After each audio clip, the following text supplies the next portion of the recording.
Fresh off a shutout of the lowly Bengals, the Ravens are feeling kind of good. They welcome Drake Maye and the Patriots into town, and they are looking for very much a bounce-back victory. NFC North, Packers and Bears. Both teams dealing with some injuries going into this, but the winner very well could have the inside track to the division. Lots of divisional grudge matches this weekend, spearheaded by Thursday's bout with the Rams and Seahawks. Sunday Scaries with Bucks McGee talks all the big matchups.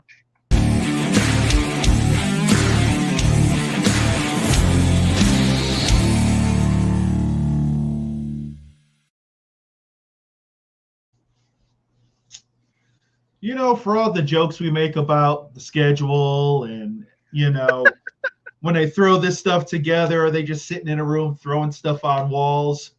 The end of the year is looking pretty good. These matchups are looking kind of sweet, kind of, even if your team's not in it, you have some good stuff to watch. I know. Where was this all season? The nail on the head for 3 weeks in a row. It's not about where you start, it's where you end. And that's what the NFL is all about. It's where we end. And we got some interesting stuff. I don't know, man. I'm excited. Yeah, I'm very much excited too. Now, this NFC West matchup, I think this very much, this kind of really will decide the NFC West more or less, barring a complete collapse from one of them. But the Rams kind of got off to a slow start. They got their feet under them, and now Seattle's the one looking a little shaky. It was just the Rams couldn't finish off drives. That was the problem. The Rams were moving the ball no problem, but they'd get within the 20, and the next thing you know, they became allergic. Couldn't, going down for it on fourth down like it's nobody's business. I understand it's an important game. Sean McVay's like, shoot, fourth down, go. They got turned around a couple times, but kept plugging away, and right now the Rams are running the show. Seattle's kind of sputtering a bit. I don't know if it's a situation of, the Rams being in this position before and knowing how to handle it, and the Hawks kind of, new to the spotlight, not being able to handle it. But right now, the Rams are holding serve. It almost begs the question, is it Sean McVay or is it Dan Campbell out there with all the aggressive play calling? I don't know, man. So, sometimes I understand, the new NFL, you get to a certain part of the field and it's automatically go for it and all. But with this offense, even with Devontae Adams on the sideline, still able to move the ball up and down. The first drive, the Rams are running the ball a lot, and that was impressive. I figured it would have been, I figured they would have went straight to the pass right off the bat, but they've showed some balance, and right now they're running the show. I give them credit. Devontae has been, a breath of fresh air for Matt Stafford, but this team has guys that are stepping up. And there was some run game for both right off the bat because Kenny Walker had a big run early on. Charbonnet got in the end zone. So it's almost like, like you said, these high flying, high powered offenses, almost like making concerted effort to be balanced. Exactly. The only problem is that the Seahawks lead the league in fumbles, and that possibly is the difference in this game right now with Cooper Kupp, fumbling, inside the 20, and the Rams recovering. So the Hawks have got to clean it up a bit, because if you fall behind this Rams team, it's a wrap. Yeah, that was a very kind of a momentum swinging play before the half. That was a big play to potentially set up a touchdown right before the midway point, and Cooper Kupp maybe giving a little favor to his old mates, because that not a great fumble, and then of course it winds up being a touchback. Man, if I'm getting replaced, I'm not giving anybody any favors. Forget that mess now. Yeah, really. No. It was just a great play by this young Rams defense. So the Seahawks are going to have to clean some things up and come out fire in the second half. Yeah. And from what you've seen so far, do you think they can get that momentum back? Or is it kind of like, okay, halftime, nice reset? Or is this kind of going to continue and the Rams are just going to keep on rolling? I don't know if the Rams are living in the Seahawks' head or what, because it just seems like And especially against the Rams, when the Hawks start to fall behind, it just becomes this whole, they kind of get nervous and things just don't seem to click. So I think they just got to continue to play like they did in the first half, clean up a couple things, and they're right back in it. Yeah. Well, this isn't the only big divisional matchup this weekend. There are a few more, and one of them is prime time on Saturday night, 2 weeks before the end of the season, and we got our first NFL Saturday. Well, it took this long. That's impressive. It's impressive. Yeah, yeah.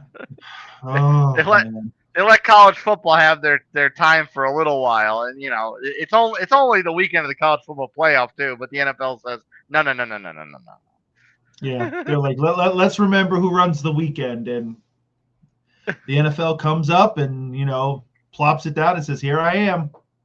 Yeah, exactly. So that primetime matchup we were alluding to is round two between the Packers and the Bears. Packers got out of this one the first time by the skin of their teeth. Caleb almost had that touchdown at the back of the end zone. Right off, you may have to refresh my memory on the receiver, but right off the fingertips. And that was a bad one. But so the Bears now have a little revenge on their mind, a little unfinished business on their mind, and the Packers aren't exactly coming into this one firing on all cylinders off of Micah Parsons' season-ending ACL injury. No, both teams are coming off kind of rough. Right now, it looks like Odunze and Burden aren't going to be there. Are going to be basically out. So Caleb's going to have to find some other guys. Probably going to be a lot of tight end sets going on, and Josh Jacobs is beat up pretty bad. Christian Watson, surprise, surprise, could be out as Yeah, well. So like it's like an automatic. It's like great talent. Play one game, out 4 games. Play 2 games, out 3 games. he's So he's both teams are coming out hurt. Christian Watson's the new J.K. Dobbins. We keep we every time we feel good that he's finally beat the injury bug. Here he is again. I think we just call them. I think we just call these guys by their numbers, and maybe we won't be the jinx. Yeah, that's But yeah, right. it's going to be a situation where both teams are coming in really beat up, and we're going to see who can really bounce back. The Packers probably hurt a little more with the loss of Micah Parsons, so Yeah. that defense changes drastically from what it was before. So it's going to be interesting to see how the Bears attack this, without a couple of solid receivers. So it's probably going to be a lot of run, a lot of tight end kind of stuff. And this is a game that the Bears can win. Caleb just has to play smart and not try to do too much. I do want to dig in on that, but calling them by the numbers game could be interesting as the NFC North already has a player who refers to themselves as nine. Yeah, we see how that's going on for him. He had one good game this year. Yay Yeah. him. On your point to Caleb Williams, so I guess if I'm reading between the lines, this is kind of a very big opportunity for Caleb Williams to have a statement game of sorts. Oh yeah, definitely. If they can beat the Packers, then definitely. If he plays within himself, nothing crazy. Yeah, this becomes a statement game, and the Bears can legitly say, "Hey, keep us in the conversation when it comes to the NFC." Now, if they squander this and just shat the bed, then everyone's going to be like, "Same old Bears." Great during the Yeah. season, and then next thing you know, they just fall apart. So it's going to come down to Caleb being smart. It's going to come down to Love being smart. No stupid interceptions. He's, even though Josh Jacobs isn't there, they've got guys, sitting the bench who can, step in and play. But still, Micah being gone is a big hit for these guys. So it's going to be which team can play the cleanest. Yeah, the NFC North's been a bit of a pong match. And every time the Bears have gone back to first place, it's kind of because the Packers have fallen apart, as our untrusting attitudes towards the Packers have been this season. And when the Packers get into first place, it's because they actually earned getting back into first place. So this is kind of a way to break that trend, so to speak. What it comes down to is if the Packers really believe they're contenders, they've got to win. They've got, in my opinion, they've got to win out. They have to win out and see what happens. But if they lose to the Bears, I think it's a wrap and shoulda, coulda, woulda. Injuries or no injuries, you're not using it as an excuse for them proving their Super Bowl contender status, alleged status. No. This team is it's young, but it's not that young. These guys have played together. They know what it takes. You've got an elite coach and all of this, so you guys know what you got to do. If you can't get it done, then the whole conversation about you being Super Bowl contenders was way too soon. If it all really fell upon Micah Parsons, then this team wasn't 100% and as good on all three phases as people thought. Yeah, and speaks levels to Micah Parsons, the fact that he can make this pretender team look like contenders for 3/4 of a season. Yeah, and it's one of those things where because of that, his injury now, if you lose this game, people are going to be like, well, it's just the Packers. They might squeeze in. They could be a good old one and done. See you later, wherever they decide to travel, because they'll be a wild card team. Yeah, and kind of step out of the way and let the Bears rise to prominence, which the Bears haven't had a ton of that of late. No, man, I don't know if it's a rise to prominence or they just got hot at the right time. Yeah, that's just fair. Another team that you were thoroughly ready to rise to prominence. You were very down on your Bucks and ready to gift the Panthers the division, and now all of a sudden you're back into it as the first step of a winner-take-all situation in the NFC South. This division is the absolute. If you want an ulcer, a heart attack, or you just don't care about your health, this is the division to root for. It truly is. So, clear cut, win the division, beat Carolina twice. Now we still can loot. We could split with Carolina and somehow pull this out. I don't know. The NFL math is crazy. I don't get it, but hey, I don't get paid those bucks. So basically, it's a winner take all situation. Go to Carolina, got to play well, got to beat them. That's it. You don't want to sit there and hang your hat on somebody else handling business, because the following week we go to Miami and it's going to be we'll be seeing Quinn Ewers, who's getting his start this week, because Tua has been benched. Miami has begun the process of ridding themselves of Tua. That's what this is. Let's be honest. So just when we thought Miami might turn the corner and get back into the wild card picture for real, not just the in the hunt bubble, they play that awful game against the Steelers, and now Tua's gone. Yep, they said, all right, now it's time. So Tua will be riding a pine. Quinn Ewers will, unless they decide to change it up, and go back to Tua, depending how Ewers plays, we'll be facing the rookie.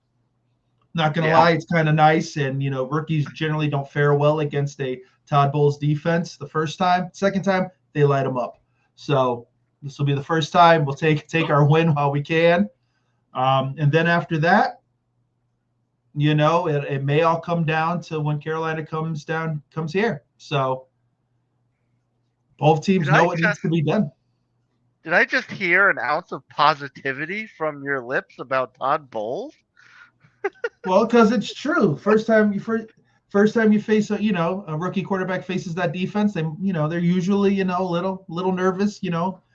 Opportunities arise. After that, they're all pros. They know what to do. So we'll just take it as it is, and right now it's one game at a time. Let's just do what we've got to do, and hopefully come out with a win. From the Panthers lens, they're looking lately like a team. We don't know which Panthers team's going to show up. And this team, we were right, like, okay, they're looking like they're really rounding into form. They're beating teams they shouldn't beat. They're playing well despite a lot of deficiencies on the squad. And all of a sudden, then they lose to Tyler Shugg and get swept by the Saints. And they look like the Panthers we figured would be the Panthers all season. So was that a situation of maybe a look pass game? They were getting too amped up to play Tampa and have um their fate, their destiny in their own hands, and just kind of poop their pants a little bit, or is this the real Panthers because they are not exactly fighting with a full quiver? It, I I think this is right now. This is who they are. I don't know. I think it was one of those things where they went on a nice stretch, but now it's like it's all or nothing time. And are they mentally ready for it? That's the question. Are they ready for it? Is Bryce Young the guy? Like this, the rest of this season, honestly, I think dictates whether Carolina continues with him or not. Of course, every week they're whether win or lose, they're going to be all positive and say, well, he did this, he did that. But what people are going to say is, well, there are some pieces on this team. If there was someone else at the helm, would we be in a different position? So basically, I think Bryce is playing for his career in Carolina for the rest of this year, depending how he plays. They're young. I think it's one of those things where when you're riding high, you're feeling good. No one can stop you. And then literally when a team just plays sound fundamentals and beats you to the punch and wants it a little more, you kind of learn. So it's gonna be interesting to see how they respond this week. Yeah, they're home. That's great for them, but they've got to temper it and understand what the job is at hand. And if they just can't figure it out, and if all of a sudden the Bucks defense can hit home a little bit, I think it's all really going to depend on the Bucks offense. If Baker can if Baker can get the protection from the line and can really distribute the ball, I don't think Carolina can match score for score. I don't think they can. No, and that's a good segue because I was gonna say Bryce, when he plays well and they get wins. He doesn't hurt them, but he's never been dominant. He's not been dominant this year. His numbers have been very, dare we say, game manager esque. So that would set up, if this winds up being a defense checked at the door situation and just points aplenty, it would very much be asking a lot of Bryce based on what we've seen this season to keep up with Baker. Assuming also Baker can get back to the Baker we know he is and slinging it around the yard. Yeah, it's going to come down to the Carolina defense, and it's just going to be whether Baker's going to need to make one of those plays, converting a third down, fourth down, or if Carolina's defense just isn't there and the Bucks have the ability to really throw the ball. But at the end of the day, the offense starts with Bucky Irving. If Bucky Irving can run the ball, then this offense can pretty much do what it wants when it's at its best. So it's going to be interesting to see what happens. But Carolina's going to have to start out fast, and they're going to have to play mistake-free football because I think the Bucks understand, and especially a lot of these guys, in a couple of years may not be around. You got Levante David, who may not be back next year. People have talked to Mike Evans, who knows if he's going to come back next year. It's one of those things. So these guys, are maybe playing for their last go-around in Tampa, and they don't want to go out in Carolina. So it's going to be interesting to see how this plays. And with your point on Bucky, the Tampa also needs to remember that he's there and not have a situation like the Falcons where obvious run situations, they just don't run the ball. Yeah, they don't want to run their offense like the Falcons do. Yeah. Prime time. Yep, we put Bijan on the bench. So yeah, we don't want to do that. So, but we'll see what happens. It's whichever one of these two teams wants the division most. That's what it's going to come down to. Like I said, if the Bucks do lose, they have some small, minute wiggle room, but they're going to have to finish off the season. And then Carolina the following week's got Seattle. Now, if Seattle falls this week, they're going to be coming out guns a-blazing, knowing if they still want to catch the Rams, they got to win out too. So it's going to be interesting to see after this week what the scenarios are going to be. That's right. Well, Bucks McGee, it is time to play our favorite game of Sunday Scaries. Extra point. Extra it's good. Do, do, do, do, do, do. And this one, it's not all the divisional games that have the fun this weekend. There's a few games that are pretty big in their own right and pretty important in the playoff picture that don't have anything to do with the divisionals. Two of which are interconference, and another one that's interconference. Doesn't necessarily affect the tiebreaker scenario, but a loss very much would might deep dive, or deep six. That's the expression. Either team. So the first one we're Mhm. going to talk about, the Jags. This is kind of a situation for the Jags. I don't know necessarily to make a statement, but to prove that they belong with the AFC contenders because they head up to the Mile High. They're going to take on the Broncos, and this is one where if the Broncos come out and continue to play like they have been and crap on the Jags, then we're going to go right back to not believing in the Jags. Which you know Oh me yeah, personally, I would love to see that. stop it. You love Trevor Lawrence. Cut it out. You stop that. You stop that filth talk. No, Sunshine. I think the Jags need this game. I think they really do. If they come out with a win, then yeah, they can sit there and say, yes, we are legitimate. We are a legitimate threat in the AFC. If they get their doors blown off by Denver, then everyone's going to be like, same old Jags, teasing us with a little something. Oh, yeah, look, we're pretty good. Look at us. And the next thing you know, hit the wall, and Yeah, everyone's like, whatever. So, no, this game's important for the Jags. yeah. Despite the fact that they beat the Chargers, who are up and down roller coaster season, and they blew the doors off the Jets. That's not enough to put yourself in signature category. Yeah, yeah, you blew the doors off the Jets. Yeah, I'm really not calling you a Super Bowl contender. We can find 53 guys on the street and might be able to blow the doors off the Jets somewhat. Let's go. Now, Hey, some now we only have to find 51 technically. that's true. Yeah, now people will hear that, and next thing you know, I'm going to get hate mail from the Jets themselves. But send me an autographed football. I'm all about collectibles. I'm about it. But no, at the end of the day, the Jags they got to put up or shut up. If they get, like I said, if Denver handles their business and the Jags are sitting there looking like they've just been mollywopped, no one's going to believe in them at all. So you say more important for the Jags, which could mean on the flip side that Denver finally getting a nice one-game cushion over the Patriots for home field advantage. You think that in theory, if the Jags were to come out and win this, the Broncos could possibly withstand a loss and falling back into even line with New England and still get home field. Yes, because of their defense. I think with that defense, if they were the 2 seeded, they'd be fine. Even a 3. I think this team plays extremely well. I think that they're well coached. So, and I think they're a team that kind of doesn't care. Of course, they want to be number 1 seed. Who doesn't? But they play, and they just play well. I'm more confident with the Broncos if they had to go on the road and play than I am the Jags. I think the Jags absolutely would need as many home games as possible. I just don't trust the Jags. Oh, okay. So they're gonna have to hold off the Texans then. If they cede the AFC South to the Texans, because yes, at this point I've kind of written off my Colts.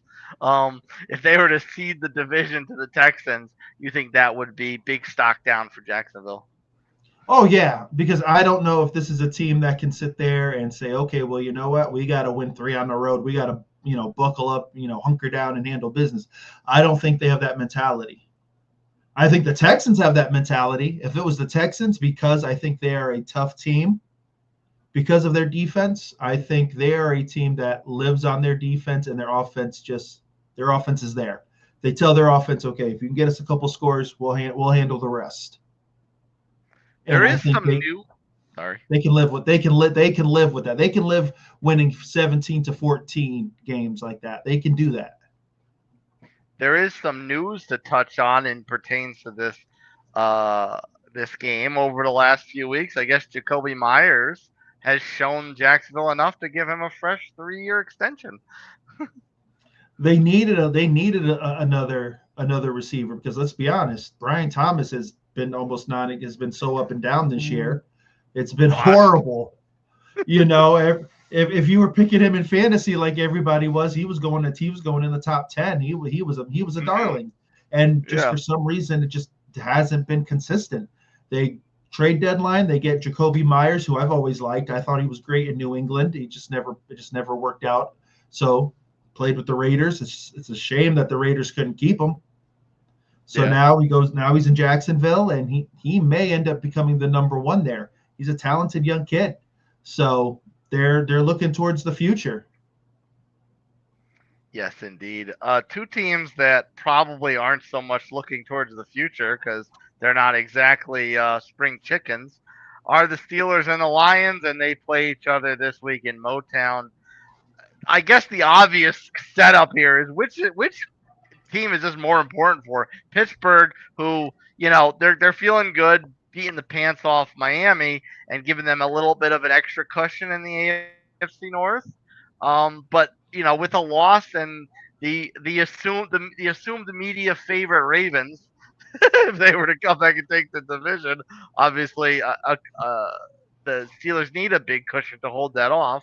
And then of course the Lions, they're still on the outside looking in. What are you talking about? The AFC South, the AFC North's already been decided. They already got the little X. The Ravens own the division. It's over. Honestly, it's weird to say this, but I think almost it's the Lions. I think the Lions almost need this more because of how absolutely insane the AFC North is. The AFC North is almost as bad as the NFC South. Like, let's be real. Like, it's like who do you trust to win it? Who's going to put together enough of a stretch to secure this division? I have no idea. I mean, the fact that at one point this season we were talking about the Browns as actually having a chance with literally no offense whatsoever, as actually having a chance in that division is terrifying. that was like a 5-minute conversation like before the game started, and then realization hit. But yeah. Oh no, it wasn't by virtue of anything they accomplished. It was by virtue of everyone else's struggles. Yeah, that's true. It's like they tripped into it and said, "Hey, this is what it feels like to almost be a contender." Whoa, this is weird. Because the Lions need every win they can get. Like the Lions, absolutely, they have to be perfect. Like they're in the hunt. The favorite category in the hunt. That's the sad part about the Lions is they need to be perfect, and it still might not be enough. Exactly, because they need the 49ers to basically fall apart. Or the Packers. Yeah. Well, the Packers I think will fall apart more than the Niners will. The Niners are just like, okay, you know what? If we're gonna be the 7th seed, then so be it. No one's getting past us. I don't think anybody is. So yeah. The Lions are playing on hopes and dreams, but I don't think that's going to happen. But I think the Lions need this game more. With the state of the Lions defense, is this a game that Aaron Rodgers could have some success against? Or I should say a unit that Aaron Rodgers could have some success against? Here's the deal. Because the Lions can score a ton of points. They just, have the defense is just an issue. The secondary is an issue. If this becomes a shootout, I think the Steelers are too old to keep up. Sorry. Like, let's be realistic. I think this for the Steelers to win, they need to slow Detroit down, and it needs to be a slow down, drag out kind of fight. If it's going to be, up and down the field, I don't think the Steelers can keep up.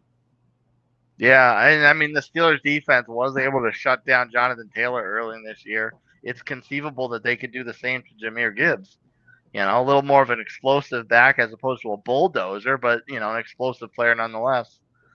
Right, but then does Montgomery have the don't forget about me game and then blows it up? And then you've got J-Mo, and then you've got the other weapons. Like there's weapons all over this Lions team. It's just that they can't stop anybody. Yeah, Jalen Ramsey's had a bit of a resurgence since moving to safety, but this is certainly a lot of weapons that maybe he goes back to the Jalen Ramsey we saw getting lit up at cornerback earlier. Yeah, exactly. Like, I don't know if they can keep up with the Lions' speed. I really don't know. And I don't know if the Steelers if the Steelers can handle Detroit's front seven, like those guys get after it.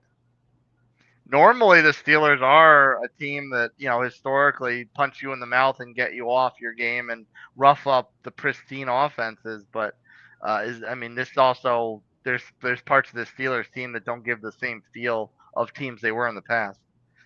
No, this Steelers team is nowhere near those teams of the past. You can't compare them. It's like they're just surviving. So no, I can't hold them in the same regard as those guys. Plus, this defense is older. Like, it's an older defense. Like, TJ Watt's been out because someone at the facility decided to stick a needle in his lung. He had a collapsed lung. He got Tyrod tailored. And then everybody else. This team is built so if it's a perfect storm, yes, they'll succeed. But I just don't see this team being able to hang with Detroit. I just don't.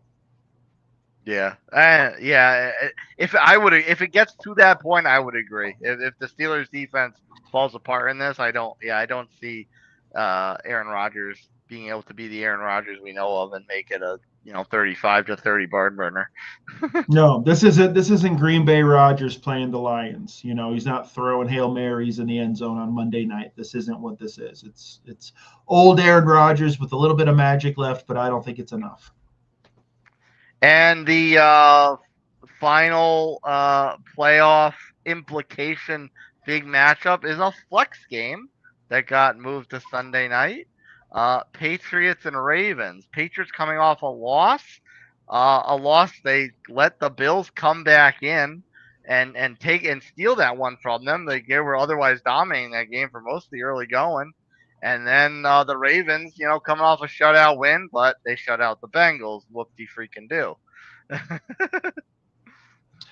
Yeah. Like, I'm not going to sit there and say the Ravens had some great victory. Yeah, you shut out the Bengals, and as it is, Joe's talking about how it could be playing on other teams. So the Bengals are in a big mess as it is. I don't know why this game was flexed. I really don't. I don't. Lamar, because it's Lamar. Okay, so I don't think you have your tinfoil hat, but if you're telling me that the Ravens are going to beat the Patriots, then it's rigged. Then Baltimore's winning the division. Then it has to be, because I think New England is going to bounce back and is just going to be nasty. I think Drake Maye is going to be evil. He's going to handle his business. I think this defense has some pride and is going to be like, there's no way we should have lost that game to Buffalo. And I'm sure Vrabel handled that this week, and they're going to be a totally different team. And honestly, Baltimore's defense, they haven't looked as bad lately as from in the past when we torched them a lot, but they're still not a great defense. So I kind of see opportunities aplenty for Drake Maye to take advantage of this. Exactly, because this Patriots team can throw it, they can run it. So, it's going to be a situation of, is what's Baltimore going to stop? Do they believe that they're better off allowing, the run game to dictate this, for New England, or are they going to say, all right, Drake Maye, beat us with your arm? Because he's proven throughout the whole year that he can slice anybody up. I think what Baltimore needs to do is just make sure that they can score, because this offense is a hot mess. I would think that they would want to take Trevion Henderson out of the game if they had to pick their poison, because if he goes off for another hat trick, there is no way they will keep up with New England. No, because they won't let Derrick Henry run. That's true. Even when he has 100 yards, it's a very quiet 100 yards. Exactly. So, and Baltimore, the only thing in Baltimore's favor is that they are desperate. Like, they've got to make sure that they win. They probably feel they have to win out as well. So, if for some reason the Steelers pull off a victory, then Baltimore's a ton of pressure on Baltimore, and at that point, I'm not a fan of Baltimore when it comes with their backs against the wall because I just don't think they're consistent that way. I don't think they can pull it off. So, of course it's Lamar, so you gotta watch him.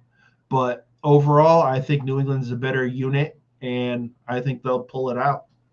Now you would think Vrabel would be able to have some kind of QB spy situation to make sure Lamar doesn't take the game over on his own. But that's interesting that you went from the Baltimore loss perspective that's to Pittsburgh, and yes, that is very important to the division. But I interpreted it a completely different way going back to our conversation with Denver, as far as them being able to withstand a loss if Jacksonville comes out and fires on all cylinders. This game is one where you could make the argument, okay, Denver could maybe withstand a loss here more than Jacksonville because the Ravens are playing the Patriots. No, definitely true. I think when it comes to New England and Denver, yeah, both teams want the 1 seed, but I think both teams are equipped, regardless of how they finish, either 1 or 2, that they are more of they are the 2 most complete teams in the AFC. So whoever loses out on the number 1 seed is still going to be okay. Everybody else needs whatever home games they can get to at least get some kind of consistency for the playoffs. So it's just with Baltimore, you just don't know what you're going to get. With the Steelers, they're like that old car that keeps going. You might have to hit the key, get the gas a couple times, and then all of a sudden it'll start to go. But there's going to be a point when you're not going to go. Yeah, the only thing kind of keeping that old car afloat is the fact that the new flashy car of the Ravens is back there, and it's got all sorts of wrong things under the hood. Maybe the Tesla batteries malfunction, that sort of thing. Yeah, battery's about to catch on fire. No one can figure out. There's no charger within 500 miles. It's all cute and bells and whistles, but when you need it to be practical, it can't do the practical things. This is very much a unique comparison we're making to automobiles and the Steelers and Ravens. That's how we're forced to do now. That's how this division is turned into. Yeah.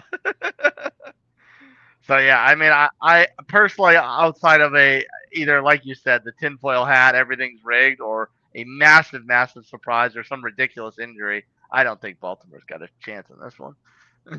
No, I think New England would just have to fall apart and just not be in it for Baltimore to really have a chance to, Now, if Baltimore pulls it off, yeah, then it becomes a statement win, and everyone's going to be like, "See, I told you they're coming for the division," and we'll be like, "Yeah, great. They'll be there for the great one and done. Awesome, appreciate it."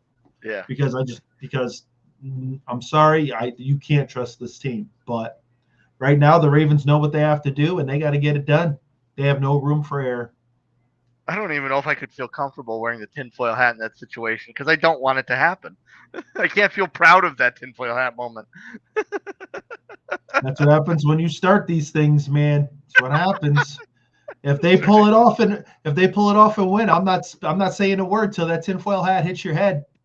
Okay, I see what it is. Okay. You're getting me to thinking more of that. Think of that bigger picture. It's not all about my tinfoil hats theory. It's the bigger tinfoil hat theory. Exactly. It's the NFL's tinfoil hat. Yeah. Programming note: the Sunday Scaries faithful extra show this weekend will be live to react to Packers Bears. That'll be a lot of fun, and it's a pretty huge game, so very much worthy. Bucks McGee, sir, take us off air in this weekend chock full of grudge matches. This weekend, some dreams could be dashed, some dreams stay alive. It's going to be great. It's going to be insane. I'll be an emotional wreck, but that's what I do best. That's why I love this game. Everybody whose teams are out, hey, enjoy the football. Could be worse. You could be Atlanta. Suckers.